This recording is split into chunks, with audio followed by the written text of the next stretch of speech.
When we met them, the Thorntons had been married 4 months. I wanted to get married because I didn't want to stay by myself. I wanted to have somebody to care for me, and I wanted to care for them. Come on. Come in, Ricky. Their IQs, 64 for her, 67 for him, labeled them mildly retarded. Had they lived outside Washington, that label could have prevented their marriage. Rubén Blades may be the best-known unknown entertainer in this country. He is Panamanian. His music is salsa, the musical hot sauce that is not yet a threat to rock, but is attracting a growing non-Latin audience like this one in New York. Because my love for you, he is contemptuous of many that came before him, like the stereotypical macho man. And then applause. And then they go, thank you. You know, the emotion. Why the fuss over Sarah King, President General of the DAR? They say she purged the Washington staff and punished members who opposed her, and conversely, royally handed out honorary titles and positions to loyalists. She was the target of 3 lawsuits, 2 of them by men charging sex discrimination. But the big fuss was a tempest over a cookbook. I'm Mike Wallace. I'm Morley Safer. I'm Harry Reasoner. I'm Ed Bradley. I'm Diane Sawyer. Those stories and Andy Rooney tonight on 60 Minutes.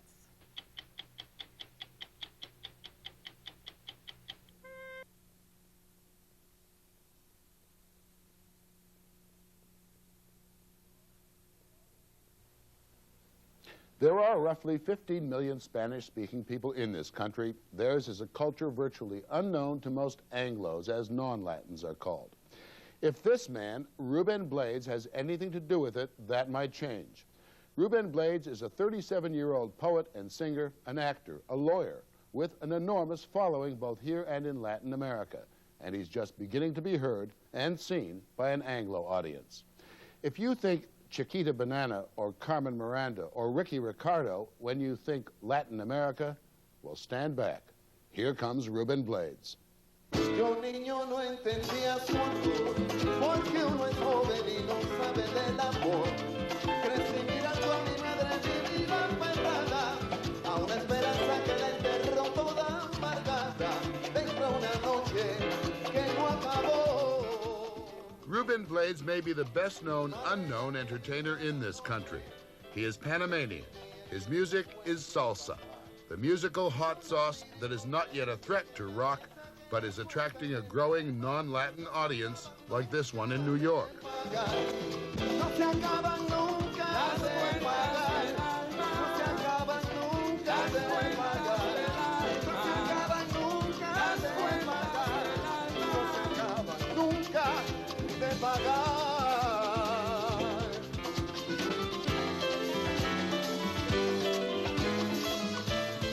He actively seeks that audience, but will not compromise by singing in English.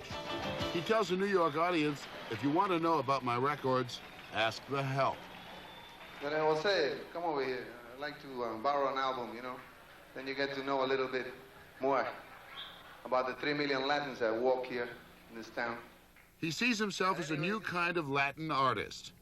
He is contemptuous of many that came before him, like the stereotypical macho man. It's the whole phony thing, the way they package and the way they come and express themselves. They go, because my love for you is such a love that without you, I cannot live anymore. And then applause. And then they go, thank you.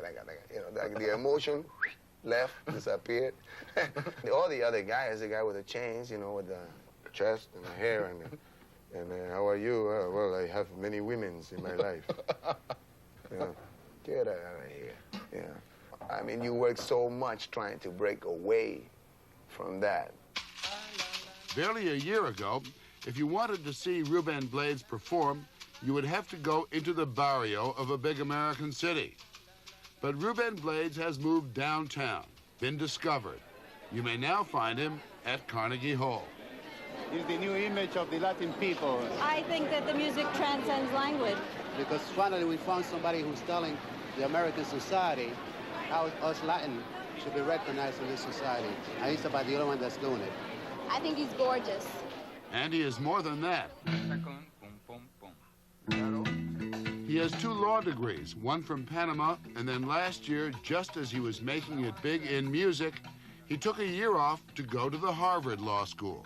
You know, you feel very proud, right? Where you going? I'm going to Harvard Law School. My God, you must be so smart. Yeah, Harvard, man. Yeah, and then I became progressively scared as it went on. Because the thing is, I started to think, like, what am I doing? Do I want to be legitimized, you know, by the North American establishment? Or, Answer yes. Answer yes, of course. But expanding. Another reason is eventually I'm going to return to Panama. I'm eventually returning to my country and work there. Try to see in what way I can help.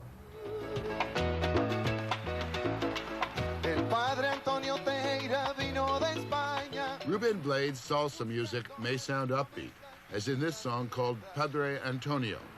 But the words tell of the murder of a priest by Salvadoran death squads. In a song called Searching for America, he sings of dictators and state terrorism in Latin America. Are some people afraid of your music, do you think? I would think so. You see what happens, the record never leaves. News change constantly, but the issue remains always on that album, and people sing it, and they participate. And songs themselves are not going to change the world, you know, but I do believe they tend to educate, and you write about something, an issue, you present it, and you're making an impact that TV or newspapers can't really make.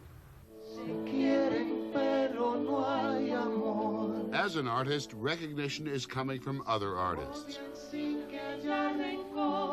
Linda Ronstadt made an album with him in Spanish.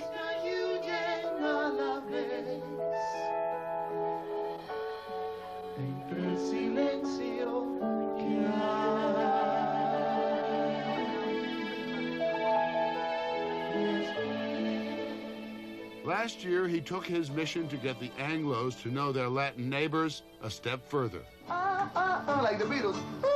You know, I know. The movie Crossover Dreams, English language, produced and written by Latin Americans living here. It was quite successful, this bittersweet tale of a salsa singer who tries to make it in a non-salsa world. Hey, you got a good voice. Yeah, sounds good. Yeah. You Greek? No. There have been other film offers. Yeah, they usually want me to play a drug dealer. You know. Drug dealers?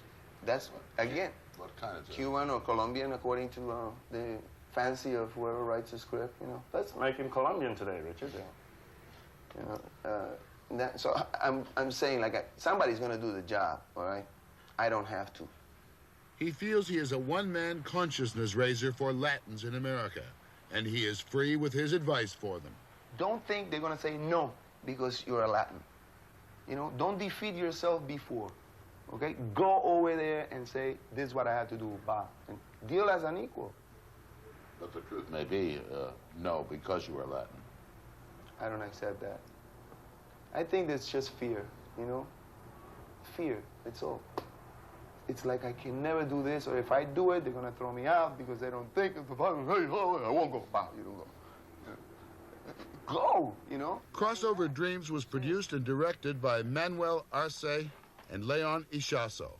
What does Rubén mean to a young Latin? To a young Latin, what Rubén means, first of all, is a hope. He's a new type of Latin. He's outspoken. He's very sophisticated. He's very smart. Plus, he's a guy who is completely, can function very well here in the States and do his thing, and at the same time have great respect in Venezuela, in Chile, in Panama, all over, which is kind of difficult to maintain that. On top of that, he's a great singer. He's handsome. He wants to be president. President of Panama, that is. This was about 2 years ago.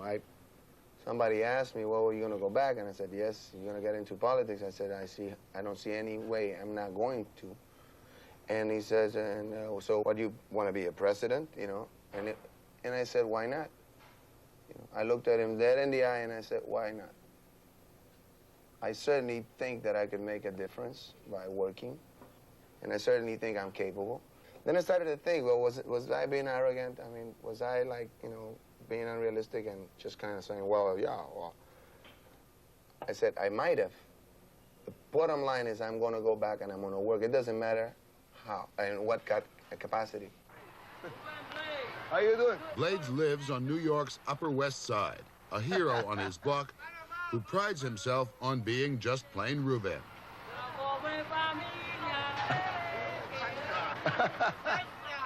He's the only guy that I know who goes to concerts walking, or he takes a train, and he goes after the concert and eats some old Chinese food. He has this collection of Chinese food in his icebox by weeks and days, and he's very normal. At the same time, I know he's been to places in a lot of limousines lately. You were voted International Performer of the Year in Cuba. Yeah. But you would not go to Havana to accept the award. Why not? If I go to Cuba,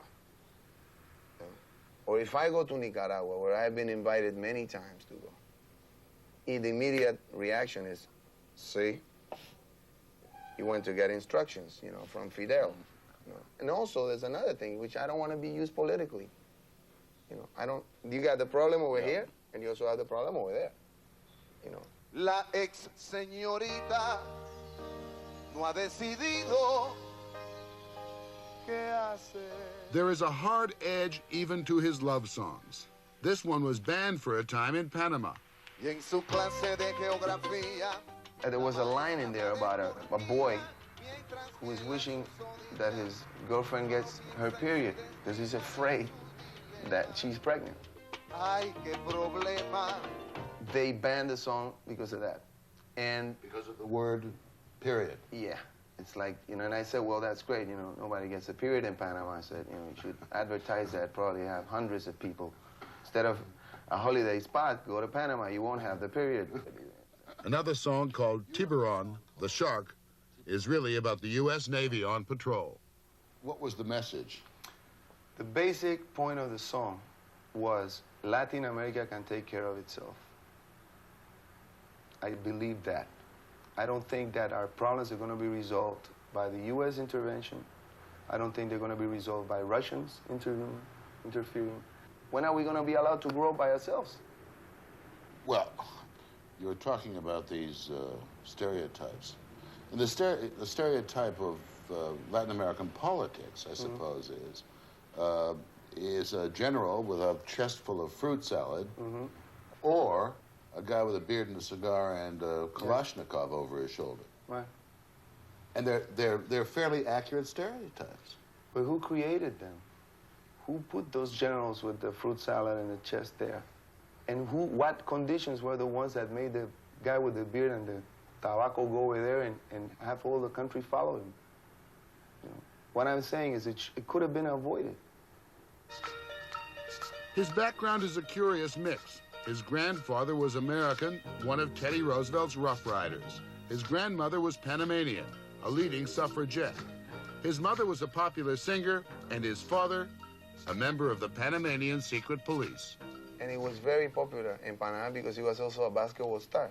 As a matter of fact, he joined the detective squad in Panama because in the late 40s, the National Secret Police of Panama, they had a basketball team. The National Secret Police of Panama had a national team, a basketball team, folks. So if you wanted to know who was in the National Secret Police, you pay a dime and you go to the game and there they are. Yeah. So he joined because they wanted him to play in the team. Can a man like Rubén, though, become a really popular figure in the non-Latin community in this country? I think it would be a lot easier for him to do in the film medium than in the music, unless he's going to sing in English. And I don't know if he's ready in his mind to make the compromise. I think it's a big deal for him to make a song in English. He thinks that, you know, by singing in English, he'll lose his virginity or something, and he wants to keep that very much himself. That's his right. I'm not looking at it as an opportunity, all of a sudden, to go, you know, boom, mainstream, the car, the big house, wow, ooh, ah. One night recently in a New York nightclub, he did sing one of his songs in English. Up next, around down bar. Portrait of a Harvard man. The barrio boys got off the car. The soda shotguns pressed against their legs. The young and trim in overcoats and poker face. Is he responding to the powerful seduction of the music industry? Is he offering up his precious virginity? Or is it just another course, another degree in the education of Rubén Blades? With sensuality, his waist went up and down the beat.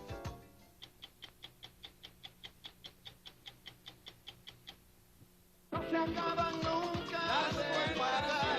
No se acaban nunca de pagar. No se acaban nunca de pagar. No se acaban nunca de pagar. Later tonight, a prison escape puts two old friends on opposite sides of the law in Thompson's Last Run. But first, a wealthy widow's disputed will has a deadly payoff on Murder, She Wrote, next. What are you going to Harvard Law School? My God, you must be so smart. Yeah, Harvard man. Yeah, and then I became progressively scared as it went on.